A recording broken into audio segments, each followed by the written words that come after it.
Yeah, it is interesting, isn't it? In many ways, the tech stocks in America have really been clobbered because they did so well during the period where effectively people were staying at home and working from home. And so what we're seeing now is what the market's calling the reopening trade. So all the companies and the businesses that really did badly during that period when people were staying at home, they're starting to do well again. So companies like Webjet and corporate travel, Qantas, they've had big rises in their share price.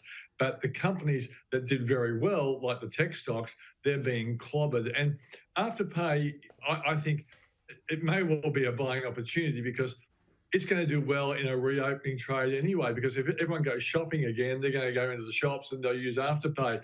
But I think a bit of backlash. And also, Danica, when you think about if you're a big fund manager and you've made a lot of money out of Afterpay, you're probably thinking, let's take my profit now and start buying companies like Qantas. So we call it a rotation in the markets, and that's what's really going on right now. Yeah, fascinating to see 10%. That's absolutely fascinating. Now, we know what happened yesterday in the Labor Party, Peter. Anthony Albanese, Joel Fitzgibbon, they've seemingly had a blow-up, an argument here. Joel Fitzgibbon standing down. What's the business reason for this?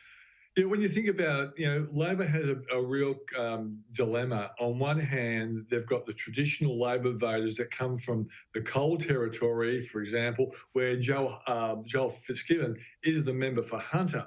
Now, he's representing, in a sense, old Labor. They're calling them now high-vis blue-collar workers.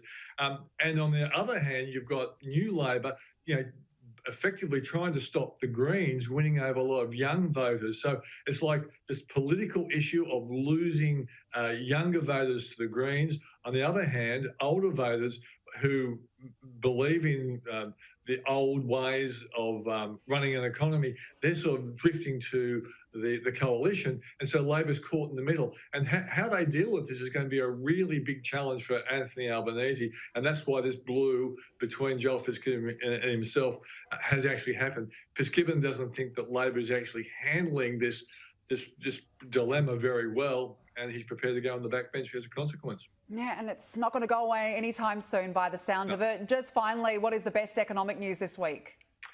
Really good news, Danica. I have talked about how consumer confidence has been rising. It's up again 3.2% to an 8-month high, but this is even better. The NAB business confidence number, which hasn't got out of negative territory since the coronavirus, has gone from a reading of minus 3.8 to plus 4.7. And this is a 17-month high. So it's higher than it was before the coronavirus. And I think that augurs well for the Aussie economy in 2021.